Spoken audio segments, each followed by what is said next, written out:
Go ahead now. Go ahead. Okay, great. Thanks, Brandon. We're going to get started here with introductions. Do you want to introduce yourself? Sure. Just pull out. So, hello, everybody.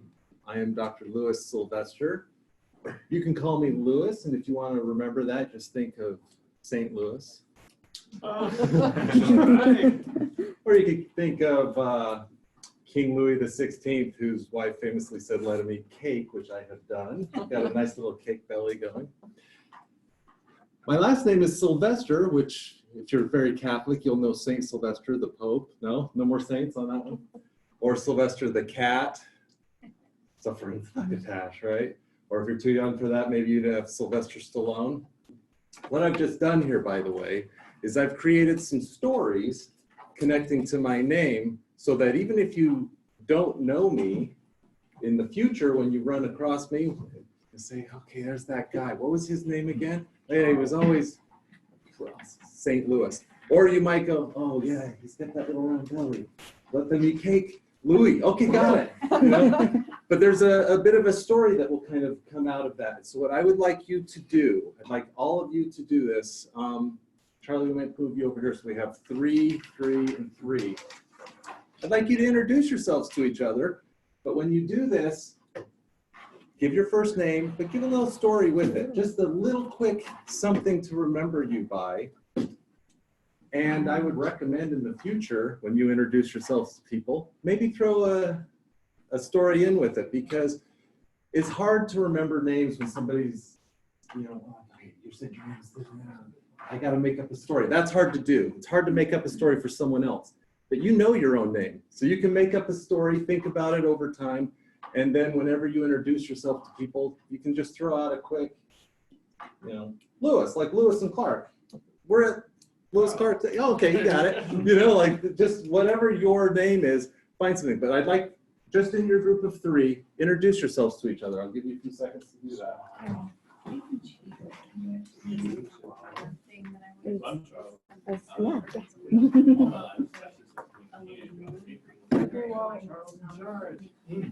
Yeah, and this, we'll see how it goes. You might have to, yeah, why don't you guys come right here so we can be right by the microphone. I'm Peter. I can say Peter Pan. I have no connection. For a while, I just say because I look at it. Oh, awesome. Okay, great, perfect.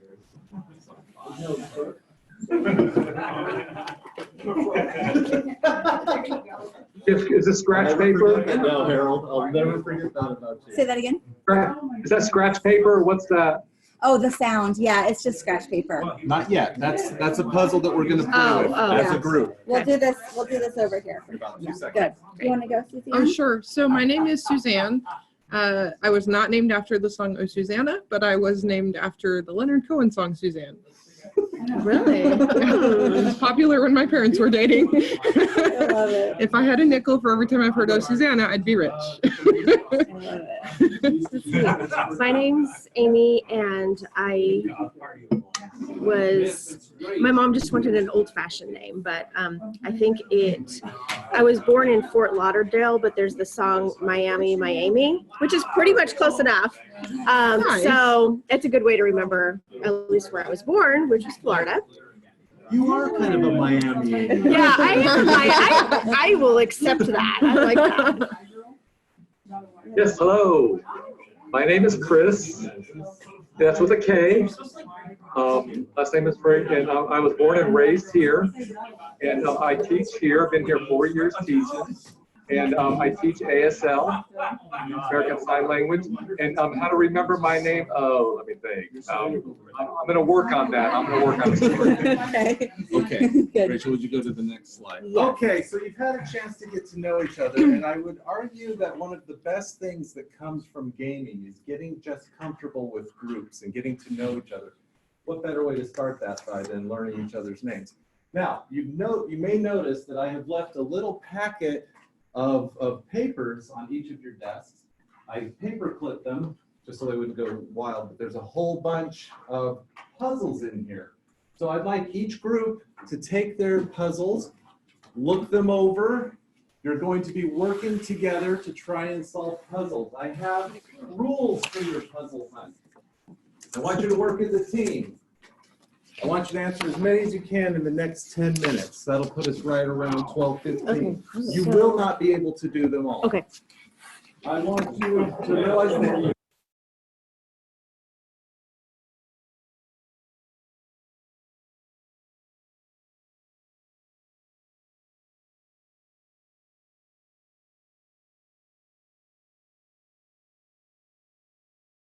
few classes on this campus that have no windows. I was just talking about how lovely this giant window is. When there's no windows in a room, it's funny how students just start to like shut down and they turn off a little bit. And all this results in boredom, disconnection. Suddenly students aren't learning, they're just wasting their time. We think we're teaching, we're giving the information, it's right there on the board, and faculty members will be able to back me up on this. Have you ever explained something for 20 minutes, finished, and then said, are there any questions? And they say, what did you just say for the last 20 minutes? Like, what are we doing? What's happening? You know, and it's because we're not engaging them in a way that feels like vivid and exciting and directly connected to what they want to do. Next slide. Yeah. Yeah, you've seen this. I've seen this. We all see this in our classrooms. You go, oh boy, I'm losing them, aren't I? You know. So here's some thoughts about why we might want to bring play and games and fun into the classroom. First of all, I think it gives students a chance to be active. It gives them a chance to move at their own pace. I threw a whole bunch of puzzles at each of you. You all picked different puzzles. Each group was successful in some puzzles and not even, maybe didn't even see other puzzles. But in a game, who cares, right? And you also secretly are learning the whole time. And I don't know why we've created an educational system where we have to trick people into learning. You know, I talk to my nieces and nephews and I'm like, oh boy, school, are you excited? And they're like, ugh. The idea of learning, I don't want to learn. Am I going to have to learn? As if it's a punishment. But they'll turn immediately if I hand them a computer game, you know, a PS4 game or an Xbox game. They're like, yay, and they'll play that for 16 hours. Learning the whole time. They're learning how to pass this level, how to manipulate the joystick in a certain way so that they're successful at what they're doing. Learning isn't actually the enemy. It's the danger that's perceived as learning. It's a lot of the restrictions and the pressure that we, I think, throw on our students. And so I like to try and engage students with fun and games once in a while. Next slide, please. So I have a quote from this book, The Coddling of the American Mind. Have you read it? No. Those of you who've read it know that this is a book that I think speaks to everybody. I have talked to ultra-liberal people and ultra-conservative people, and for some reason we're all on board for this book. There's something about it that even though there's a kind of a political side to it, it's not politics that divides us. It's the kind of politics that says, hey, maybe we're not treating our children in the right way. Maybe we're not educating them in the right way. Play is essential for wiring a mammal's brain to create a functioning adult. This is a quote from middle of the book where they're talking about how foxes play and how squirrels play and how young humans play. We develop certain skills, motor skills, communication skills, and so forth, just by playing, because playing is practice without the danger of if I fail, I die, right? Usually, hopefully. And he uses the term in here, anti-fragile, which means that when you are injured in a small way, we come back stronger. That's the idea. And this is hopefully the goal with young human beings, is that we can give them some challenges where if they're injured, I think I have the answer. No, it's not right. Keep going. Okay, that's a minor injury, but I'm still here. Oh, I can do this. And then when they have that success, they say, you know what? Not only can I succeed, but I can weather a few challenges on the way there. So the goal with games is to kind of get away from the fear of failure that I think a lot of our students come into college with. Next one. Now, we have a new generation of young people who were born literally in this century. You know, it's one of those things where I'll say, y'all know the movie Star Wars, and half of them will say, I do not know this movie. And I'll think, okay. Yeah, I agree with that. When I bring up Back to the Future, to them it's like when I was a child and my dad brought up Rebel Without a Cause. It was an old-timey movie, right? Still a good movie, but so old. That's what Back to the Future is to our students today. Our students today grew up with one of these around at all times. They were connected to the internet always. And technology, for all of the value it gives us, also has an insidious side. It is literally built, they bring in psychologists in their design to make it addictive. It is intended to addict you. Technology is meant to get you looking at it.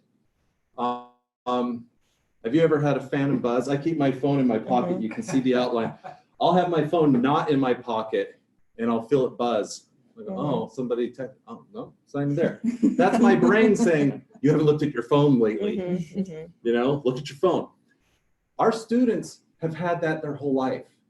They've gone through middle school with their friends. Do you see these? I found this picture just on the internet. They're all sitting together. They have the appearance of interaction, but none of them are engaged with each other. Unfortunately, human beings are not meant for this. We're not. Our brains are literally designed to interact with other humans. They're designed to read faces. They're designed to read expressions and so forth. We're designed for contact, physical, close proximity contact. And it's not the same when you're talking to a friend over your phone or on Skype. Yes, Harold. So are humans designed for online classes? No. We're really not. We can do it, but we're not. And I'm sorry, I taught every face-to-face class I've ever taught, I have said something and a student has made a face. And I've realized from that brief expression, this student is lost, confused, questioning, and I can immediately respond to that. Online, that doesn't happen. And the other thing is that student that made a face might be representative of other confusions in the room. And so I can address that, but I actually answer questions for a number of people. Media, social media, technology has a lot to offer. I mean, look at this, it's beautiful, right? I'm able to throw this up on the wall and we all go, oh, okay. And when Lewis gets boring, you can go, oh, I like the kid in the middle, that's a nice beard or whatever, I don't know. You know, it gives us something to do. But what's happening, especially to our new students, they are not having face-to-face interactions in the way that we did when we were growing up, if we grew up without technology. When I was in middle school, if a kid was wanting to push me, I saw it. That kid's gonna push me into this locker. Maybe if I duck over here. Like I was constantly aware of my surroundings. I couldn't walk down the hallway looking at my phone. There wasn't a phone to look at. And I was a nerd, I still am, but I was a nerd With survival skills.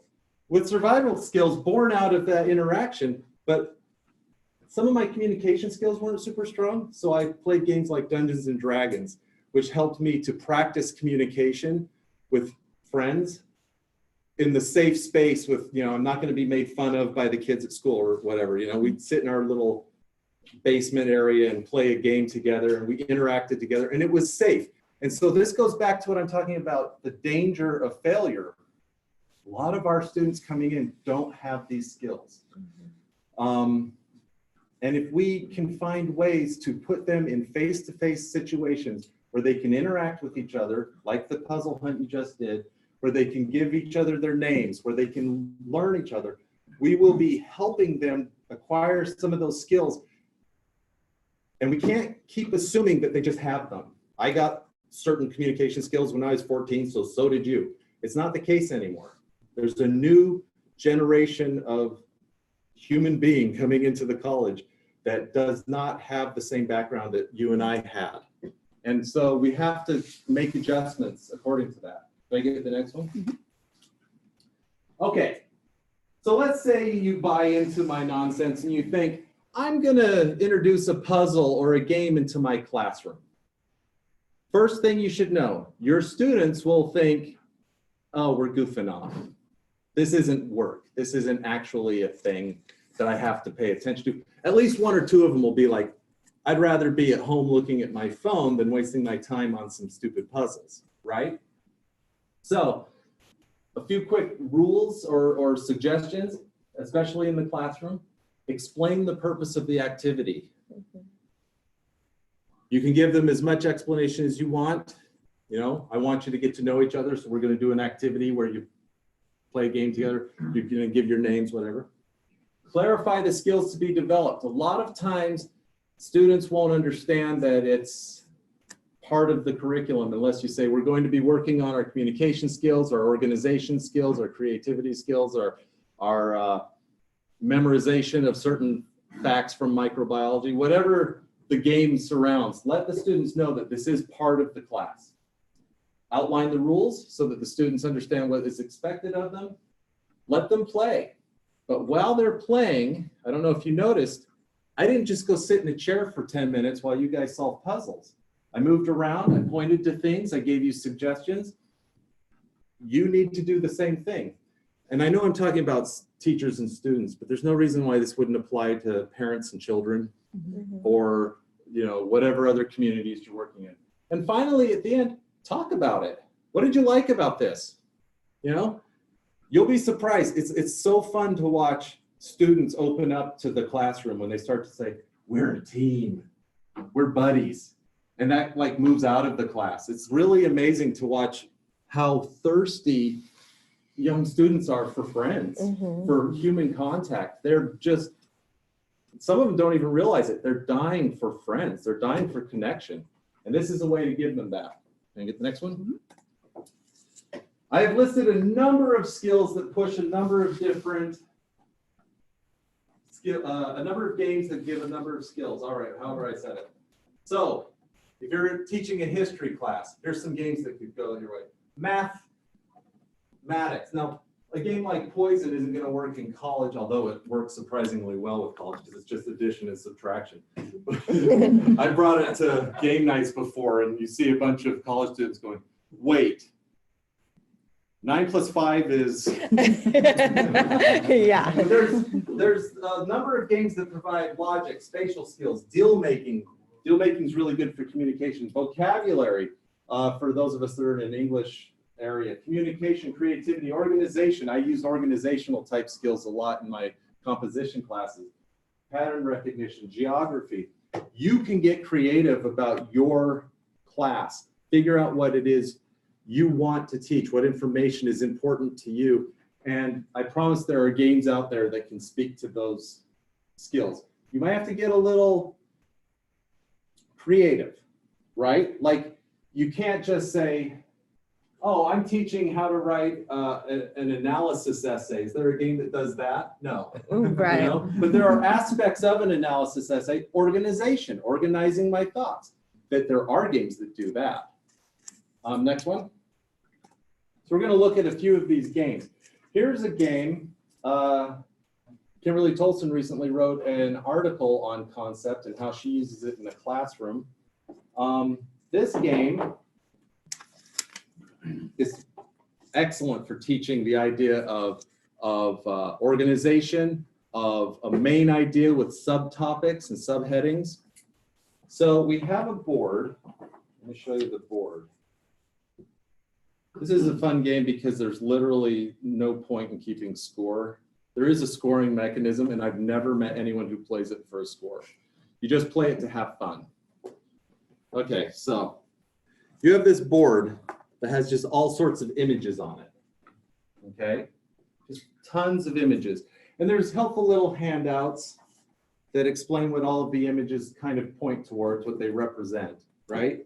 But you have images like, that's a woman, that's a man, those are people, this is jobs, these are kind of, you know, hobbies, animals, plants, literature, music. And then you get over here, you start saying things like love and death and happiness and sadness. And over here, you start getting a little more abstract. numbers and squares and puzzles and cuts and wood and nighttime and shapes, spirals and pyramids and bigger and little and colors, right? So what you would do in a game like this is you'll take a card, and these cards have 9 different words on them. From the first 3 are easy, the second 3 are intermediate, the last 3 are difficult. And they're not just single words. Sometimes they're phrases or whatever else. And you look at it and you say, okay, I want everyone else to guess this word. We're all working together, but I'm not allowed to talk. All I'm allowed to do is use these little pieces. This piece represents the main concept. So I'd look at this and say, this is, let's see if I can find it. It's a liquid. I put it on the water, Beer. right? And you can do it. You can just yell it out. And I'm only allowed to say yes and no. Well, actually, I'm really allowed to say no until somebody gets it right, but no. I can also use these little cubes to connect to the concept. So a green cube connects back to the main concept. Oh. No. No. Tea. Yes. Okay. So you got it just from the main concept. But you can start getting like much more complex. You can start to do things like a man. So this is a sub-concept, fictional. Okay. And I might even say, That's a fictional. oh, yeah. So this connects it. So it's fictional, but it is in History. No. a book of some sort, right? And then I take Uses trilogy. some of these.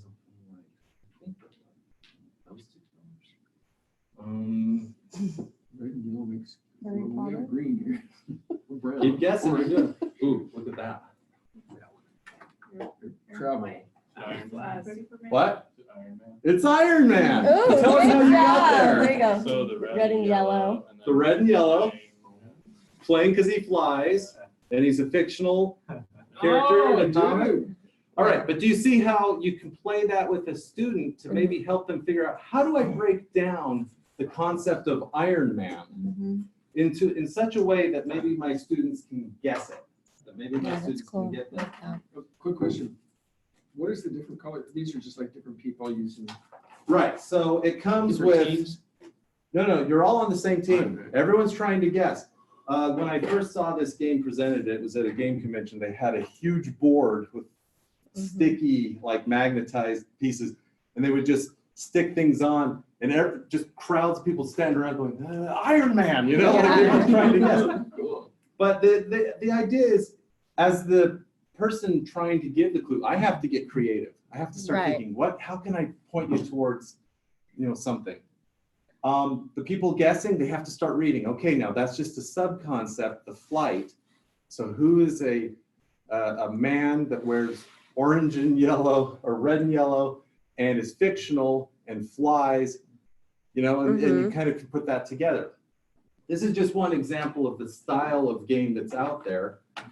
If you're looking for a game that maybe teaches something like organization or categorization or other things like that, and your students will play the heck out of a game like this. Yeah. They'll play it all day if you let them. But then you can maybe tie it back to the essay that they're writing or to the project that you're working on. How do I organize my essay? How do I figure out my main concept and my sub-concepts and so forth? All right, next one. You'll notice I've written down some of the ideas that it teaches. Next one is wits and wagers. I'm going to do a wits and wagers right now. I've seen this one at Goodwill a lot. All right.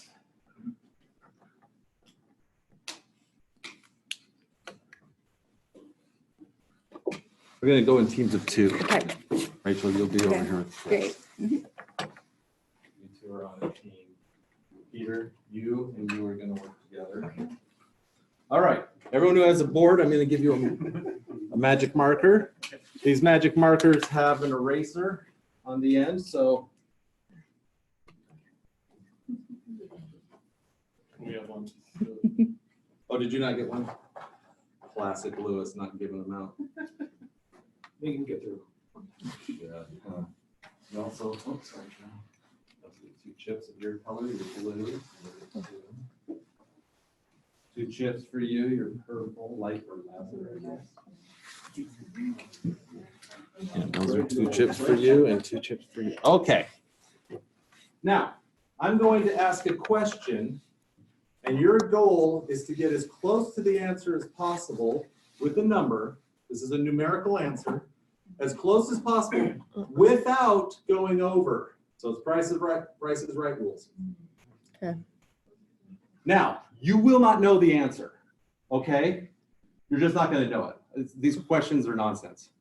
You know, like how many steps are on Lewis Park campus? Right. Stuff like that, right? Things that you just can't really know. You might, if you're a weirdo, you'll know an answer, but you're not expecting to know the answer.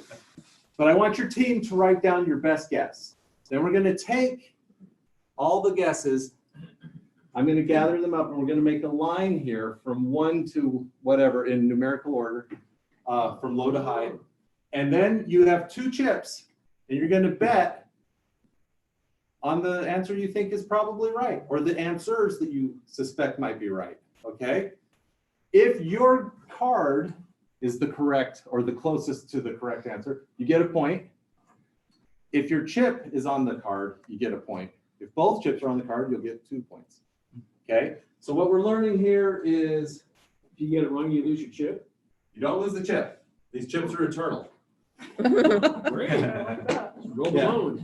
Roll the bones. Exactly. Do you notice how the danger was kind of creeping up there for Harold for a second? Yeah. Do I lose my We chip? just have 2 chips. Is this because we're trying to get through this quickly? But I've got fun little chips here. Well, we are getting through it quickly. We would normally play 7 questions, and you get chips as you go, and it gets to the point where you can start betting these chips by putting your color chip on top. And whoever gets the most chips at the end is the winner. But These are like your markers. Yeah. Cool. here we go. I'm going to put my glasses on. Get your thinking caps Oh, on. wow. We can do this. All right. In U.S. dollars. Oh, God. Already. How can much take did this the one. first mobile phone cost Ooh. when it was released in 1983? Oh. There were a lot. I don't know. I think they're close to it. I think they were Yes, about- 1983 Do you want to US do dollars. maybe like 11.99? Money was the first maybe mobile phone 900 cost. or something. When you're I ready, think they were. hold your pad up. Yeah, let's do that. Oh, okay.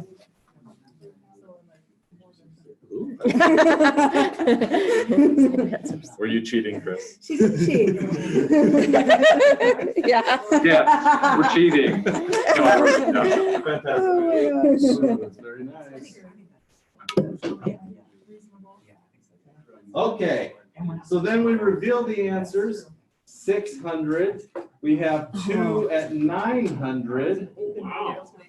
15 and 29.99 and 0 cents. It was 99 cents. 99 cents. Now everybody send up a representative from your team and place your chips. Both chips. Both chips, Place okay. both chips. What do So we you want You to can bet on the same Yeah. area, you can bet on different areas. do? Let me bet one on ours. Do we only get one chip? You can bet them both. Let's do 915. You want to make it Okay, closer you're right. without going over. And then you want to go somebody else, then you got 3 chips, right? Ours plus- Oh, well, this is part of the strategy there. Oh, can't go over. Yeah. One? Both. Bet them both. Put them Okay. out. This is a 1983. factor. 1983 is when the first phone I was know. released. US dollar. In US dollars. You guys, did we all Oh, I bet? thought you said yen. I thought you said yen. All right, if we're ready, the answer is $3,995. Oh my gosh. Wow. Hey, everybody gather up your colors. Okay. Gather up your colors.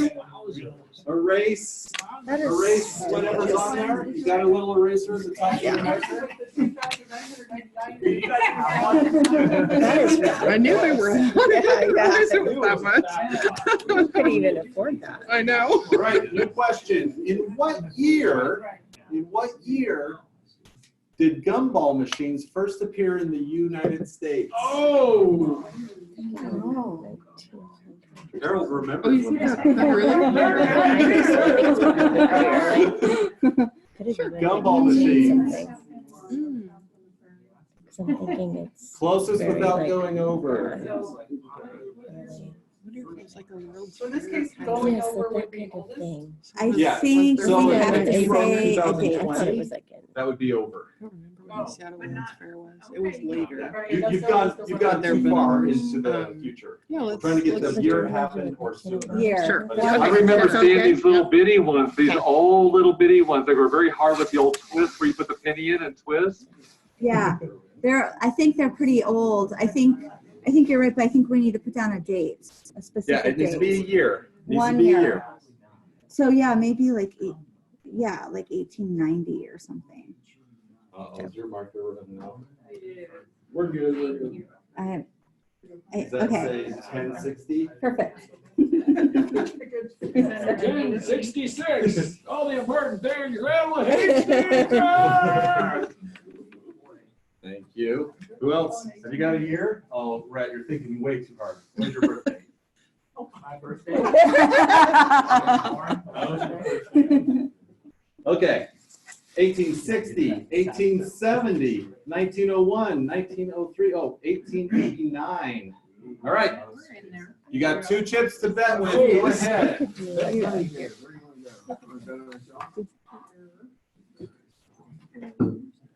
These are other ones. 1807.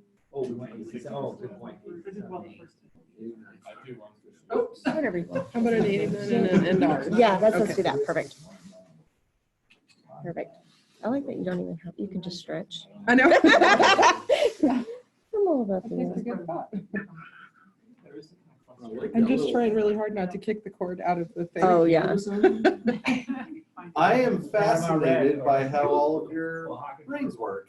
The answer. Yes, sir. 1907. We were so close. That's what we, But yeah. nobody picked So then 1903. blue, who's blue? Who won? Who got it? Get a chip. And we would keep going. Now, Yeah, Okay. who got it? Who? You guys were 1903 is the Oh. closest. We were pretty close. Team blue. I have to be. All right, everyone grab your Yeah. card and erase it and then I give was it gonna back to say, me like, because the we're done playing 50s. this fun game. That's fun. It's fun though, right? And you can see where, imagine if It's you fun. were teaching Yeah. a chemistry class or biology class or whatever, and you wanted them to learn information rather than say, this is how many cells are in a thing, this is how many bones are in a body. You could say, how many bones are in a body, right? Then they start betting and going, oh, Yeah, it's oh yeah, this fun. person seems to know what they're talking about. Do you notice how everyone backed up Lavender? They did well the first one, so we all were sure that, oh, these guys know what they're talking about. They did not know. So Louis, for wits and wagers, you can create your own sets of questions based on your whatever. Cool. Absolutely, and I Yeah. would recommend that. Yeah. Figure out your own questions, something that connects to your class. Right. I think you could even, are we getting pretty close? I think you could even, Oh, yeah. all right. It was Brett. great. I got some good ideas No. because of you. Did I get everything back, all of these back? Young's archetypes, put them on there. He could, yes. Guys, a really quick question. How much are these games? Like how much Well, it cost? depending on what you're looking for, I think concept and wits and wagers you probably get between $20 and $30. I see wits and wagers all the time at Goodwill. Yeah, you'll see the Yes. Goodwill. Yeah. They're gonna, there's gonna be So I'm one gonna on it now. go. Yeah. Next time I'm gonna Hey, get I'm it. wondering about if the department would be able to help pay for that. You think the department would? I think last year the department. I don't know if it's. Yeah. You know, right now we're in more of a budget crunch, so you may not get there. But I love the idea of having games for the school. Maybe Yeah. we could talk the library into purchasing a copy of a few of these games and just having them, because the library does have games here. Oh, I didn't know that. In fact, I may have 2 copies of Concept, so maybe I might donate one. Mm. My wife has used her copy at school, so she had her own copy over there. You'll notice we didn't just learn Like we thought we learned statistics, and now you all walk around with gumball machines, 1907. Yeah, exactly. But it's not just about learning the statistics. It's also about the logical reasoning. Which of these guesses, which of these answers seems like it might be closest to the right bet? So the kind of betting we do. Also, it teaches us that maybe black and white thinking isn't always the best thing, where we either know the answer or we don't. Maybe sometimes it's okay to hedge our bets to kind of say, well, even though I suspect it's this, I'm also going to bet here because that seems possible. So there are skills, life skills, involved in little games like this. And at no time while we were playing did you think, I'm learning. Ooh, school is boring. Okay, next one. So this game is code names. And Rachel, would you be, okay, so you can kind of see how code names looks, but we actually put some cards out and took a photograph of the code names. I hope you can see this. The word is the big white word. Okay. You'll notice it's on a 5x5 grid. In code names, you have two teams. So we can just like split like that, right? And you'll have a blue team and a red team. And you'll draw one of these cards for the whole game. You know, there's a whole stack of them, but each game you only use one. You also set out a whole bunch of cards in this 5x5 grid. There's a whole stack in the box, but they're always different. On these cards, you can see that there's some blue squares and some red squares, and then some tan squares, which are neutral, and then there's one black square. Okay, and that's the same for all of these. And the goal here is with your team, you're trying to get your team to guess your cards and not the other cards. This is a 5x5 grid. So Charlie, come here. You're going to be team red and I'll be team blue. Okay. We'll take a new one here. All right. Okay, so this is our thing. This red corresponds to the top corner here. See? And this blue corresponds to that. So I want my team to, well, I probably shouldn't tell everyone what I want. And then here's how you do it. So see how it's blue on the outside? That means blue goes first. So I would say, okay, team blue. I have 9 words here that I want you to guess. I'm allowed to say one word and then a number. The word I say is a clue. The number is how many cards that clue goes to. Okay? So if I wanted to be super easy, I could say like, if I want you to pick bear, I could say like, you know, Yogi, 1. And you go, Yogi's probably Yogi Bear 1. But if I was, maybe I've got bear and cat and hawk, I might say animal 3. And then you can pick those 3. But here's where it gets tricky. What if I say animal 3 and you go bear, cat, whale? And whale's the killer, you know, like, so you have to be careful. And so that's part of our challenge, is figuring out a good word as a clue. We'll just play 1 round each. Okay.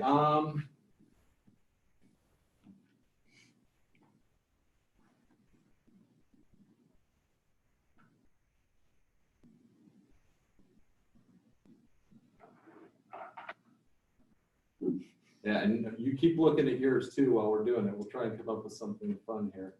And if they guess incorrectly, the turn ends immediately. Okay. And then it's the other person's turn. You just go back and forth until one person gets theirs. Boy, oh boy.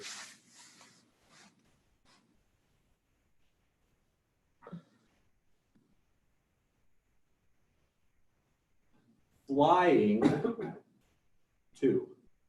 Flying 2. Can I say it? Well, work as a team. Talk about it as a team. Eagle and bat. Okay. 3 things. Oh, right. Oh, right. So eagle, bat, and You're on team red. You don't want to guess this, but my clue is also a clue to you guys. eagle, It bat, and tells hawk. you the direction. Well, and hawk are very close to the Yeah. same thing, and bat is different. Right. Yeah, this would be, This I is know. exposed. And so they're- it's exposed, everybody can see it. I know, but he So said the 2, black I thing know. is sent Right. out which five. makes this me is think the that we top want two. the one Yeah. that. Oh. Those are the first ones we see. Okay, we're still, yeah, Do you have a guess? yeah, So we got eagle.